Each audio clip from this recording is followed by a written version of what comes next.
Hi ka-coffee, magandang araw po sa inyo Luzon, Visayas at Mindanao. So nandito tayo ngayon sa Pasay City at maswerte tayo, inimbitahan tayo sa isang awards night, no, kung saan kikilalanin yung ilang mga natatanging personality sa larangan ng public service, yung mga negosyante na nagpapakita ng natatanging kagalingan sa kanilang industriya.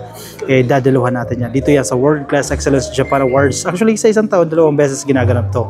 Isang beses sa Japan na iniimbitahan din po tayo at pangalawa dito sa Pilipinas. So kilalanin natin yung ilan sa mga awardees ngayong taon at syempre makakausap natin yung founder, ang tao sa likod ng awards na ito, walang iba kundi si Ma'am Emma Cordero. Nagpapasalamat kami na talagang nagtitiwala sila sa World Class at hindi sila nangihinayang i-share ang kanilang success, ang kanilang tagumpay kasi alam ko, naniniwala ako na kaya sila nagjo-join din at tinatanggap nila ang nomination namin sa kanila dahil may tiwala sila sa World Class na this is for charity. This is for the education ng mga bata. Ka-coffee, kabilang sa mga pinarangalan, yung mga public servants natin, yung mga entrepreneurs, may mga beauty queen din po at may mga TV networks na tumutulong po sa information dissemination at ang iba pa po mga organisasyon na nagbibigay po ng tulong sa ating mga kababayan at nagbibigay ng serbisyo sa pamamagitan po ng kanilang mga industriya. Yung success ng bawat isa, kung hindi natin i-share sa ibang tao, lalo na yung mga batang nangangailangan ng education, talagang kailangan yun kasi lahat ng mga nagtatagumpay ng mga successful businessman or any career or profession, kung mag-share tayo ng yung blessings nang galing sa Panginoon, malaking bagay yon. Isa sa mga kinilala ang negosyante na si Steward Fantilaga bilang Outstanding Businessman of the Year. Ay, sobrang grateful po. Thank you so much for Japan an Excellence Award for recognizing me as the President CEO for the Roping Solutions. Nagpapasalamat kami sa Panginoon dahil sa kabutihan niya. 14 years of excellent service na Pilipino. Na naglilingkod po kami through roping, yung mga bubong po ninyo. Pinaglilingkuran po namin yan para maging safe lahat ng mga pinagura ninyo. I'm the president and CEO of Docus Philippines, so it is a headphone company.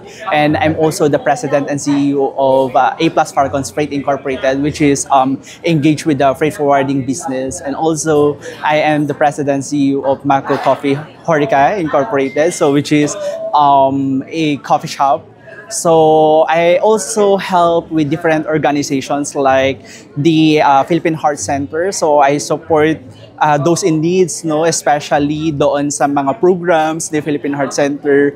I had the experience, no, especially with my mother who diagnosed with heart disease. So sobrang malapit po ako sa mga may karamdaman sa puso. So yun po yung mga sinusuportahan ko ngayon. And also I have my scholars in college. Sir, how does it feel na isa po kayo sa awardees for today? Actually, it's a mixed emotions, no. Sobrang excited ako at natutuwa ako kasi I feel like at my young age na-awardan ako ng ganitong pagkakilala. Nakilala rin natin ang entrepreneur na si Jane Otsuka, isa sa mga awardees na bumiyahe pa mula sa Japan. Napaka-certain po natin, so napili tayo ni Ma'am Emma. Maraming salamat po. At sa pagpunta po natin dito, marami po tayong matutulungan ng mga nangangailangan ng mga kabataan. Binahagi rin ng mga awardees ang kanilang sekreto sa tagumpay. Because I was former OFW before, 6 years abroad, and I encouraging you na mag-save, mag-aral, at magnegosyo. No? Hindi mahirap ang magnegosyo, pero kinakailangan aralin. So, it takes courage to step and na mag-forward po doon sa pagnenegosyo at very rewarding soon. No? Soon, may mga sacrifices talaga kailangan gagawin para magiging negosyante. Bago pa man din ako umabot sa point na to, nagdaan din ako doon. Self-made po ako, so hindi ko tuminana. So nag-start talaga ako from scratch, no. Siguro maging totoo lang sa pangarap kasi lahat naman tayo is may pangarap. Pangalawa, you should have the system kung paano mo aabutin yung pangarap mo. Basta wag ka lang mawawalan ng pag-asa, hindi ka dapat mabilis mawalan ng pag-asa, no. Laban lang. Nakatutuwang isipin ka coffee na may mga ganitong klaseng event no na pinangungunahan ng ating mga kababayan na dating taga Pilipinas at naninirahan na sa Japan dahil sa pamamagitan ng ganitong event nagkakaroon po ng pagkakataon yung mga kababayan natin na magtipon-tipon at the same time makatulong sa mga higit nangangailangan. Actually, isa sa pinaka-mission ng World Class Excellence Japan Awards, hindi lang ito pagbibigay ng parangal sa mga natatangang individual.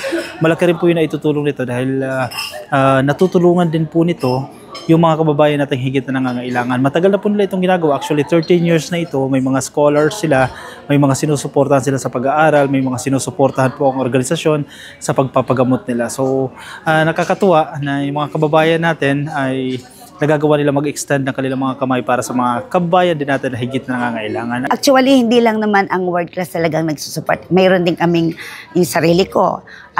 Galing sa performance ko, galing sa business ko. At saka may mga kasama kaming mga taga NPO Hojin, NPO Hojin, Aiwagite, at saka I Wanna Give Love.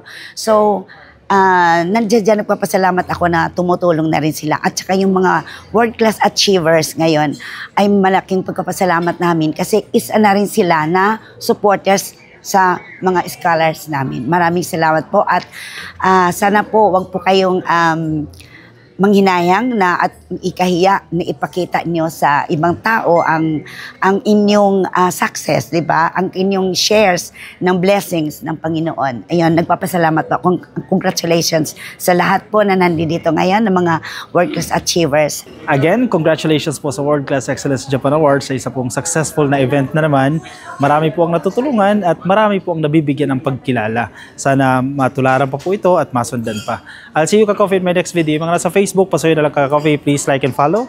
Yung mga nasa YouTube, click lang po na subscribe and hit the notification icon para updated po kayo sa ating mga bagong upload. See you ka-coffee. Bye-bye.